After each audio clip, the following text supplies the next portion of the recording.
और अब खबर मोदी सरकार से जुड़ी हुई है। आखिर मोदी सरकार ने विशेष सत्र क्यों बुलाया है? क्या वन नेशन वन इलेक्शन पर मुहर लगने वाली है? अगर one nation one election bill pass हो जाता है तो देश में 5 साल में सिर्फ एक ही चुनाव होंगे, चाहे वो विधानसभा का चुनाव हो या फिर लोकसभा का चुनाव। दोनों चुनाव एक साथ ही होंगे। देखिए रिपोर्ट।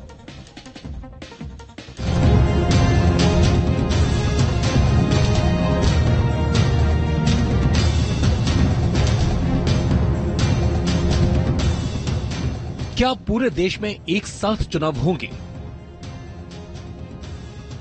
क्या 5 साल में एक बार ही सुनाई देगा चुनावी शोर? क्या लोकसभा और विधानसभा के चुनाव एक साथ होंगे? हर साल किसी न किसी राज्य में होने वाले विधानसभा चुनाव पर ब्रेक लगने वाला है। आखिर मोदी सरकार ने ऐसा क्या किया है कि वन नेशन वन इलेक्शन की चर्चा जोरों पर है? विशेष सत्र से पहले वन नेशन और वन इलेक्शन को लेकर कमेटी बनाकर मोदी सरकार एक देश एक चुनाव की ओर कदम बढ़ा रही है। देश में हर साल किसी न किसी राज्य में चुनाव होते ही रहते हैं, कहीं विधानसभा तो कहीं पंचायत तो किसी राज्य में निकाय चुनाव। देश में चुनावी माहौल हर वक्त रहता है, जिसमें पैसे के साथ समय की भी बर्बादी होती है और इसी के मद्देनजर एक देश एक चुनाव की बात दोहराई जा रही है, फायदे गिनाए जा रहे हैं। एक बार चुनाव होने से पैसे की बर्बादी नहीं होगी, सरकारी विकास कार्यों में रुकावट नहीं आएगी, काले धन और भ्रष्टाचार पर रोक लगाने में मदद मिलेगी। पूरे देश में चुनावों के लिए एक ही वोटर लिस्ट होगी। 1952 में हुए चुनाव में सिर्फ 11 करोड़ रुपए खर्च हुए थे, जबकि 2019 में हुए लोकसभा चुनाव का बजट 60,000 करोड़ रुपए का था। हालांकि वन नेशन वन इलेक्शन कोई नई बात नहीं है। आजादी के बाद देश में 4 चुनाव यानी करीब 15 सालों तक लोकसभा और विधानसभा चुनाव एक साथ हो चुके हैं।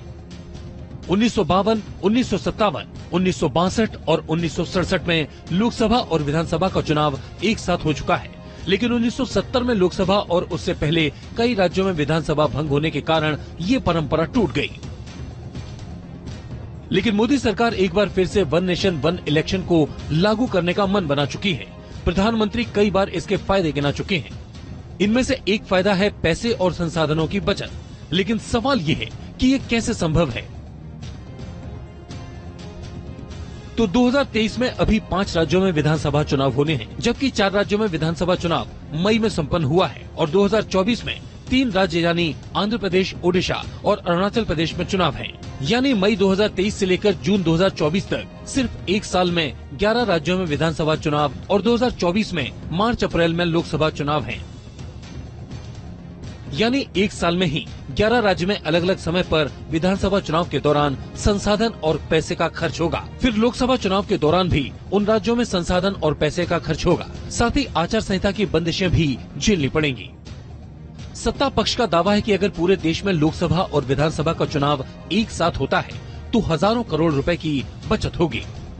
जिस तरह से हमारे देश में चुनावों का मकड़जाल है, कहीं पर जो है वो नगर पालिका के चुनाव चल रहे होते हैं, तो कहीं पे पंचायत का चुनाव होता है, कहीं कोऑपरेटिव का चुनाव होता है। वो जो आदर्श चुनाव आचार संहिता है वो लगती है तो उसके साथ डेवलपमेंट पे ब्रेक लग जाता है। लेकिन हम मानते हैं कि एक देश एक चुनाव की दिशा में हमें देश को आगे बढ़ना चाहिए। ये एक ऐतिहासिक कदम होगा।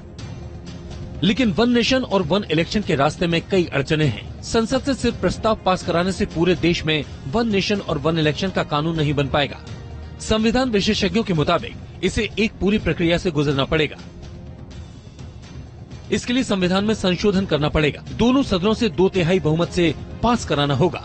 विधेयक के पास होने के बाद कम से कम 15 राज्य की विधानसभाओं की मंजूरी जरूरी है। हालांकि देश में 16 राज्यों में एनडीए की सरकार है।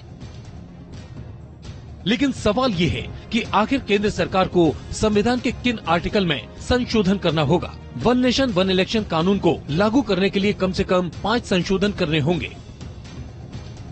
संशोधन नंबर 1, आर्टिकल 83 में लोकसभा का कार्यकाल 5 साल का है, उसमें संशोधन करना होगा। संशोधन नंबर 2, आर्टिकल 85 राष्ट्रपति को लोकसभा भंग करने का अधिकार देता है, उसमें भी संशोधन की जरूरत पड़ेगी। संशोधन नंबर 3, आर्टिकल 172 के तहत विधानसभा का कार्यकाल 5 साल का है, विशेष हालात में सिर्फ 1 साल तक कार्यकाल बढ़ाया जा सकता है। संशोधन नंबर 4, वहीं आर्टिकल 174 में राज्यपाल के पास विधानसभा भंग करने का अधिकार है, वन नेशन वन इलेक्शन ये आज का नहीं, मोदी जी ने 2016 में इसको पहली बार पब्लिक प्लेटफॉर्म से कहा था।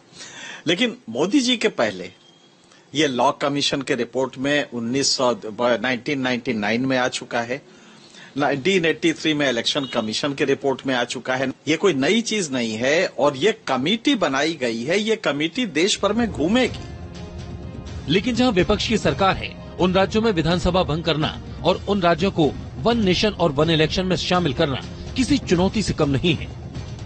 सवाल ये है कि जहां एनडीए की सरकार है वो राज्य तो मान जाएंगे, लेकिन जहां विपक्षी दलों की सरकार है वो वन नेशन वन इलेक्शन पर हामी भरेंगे। T news nation.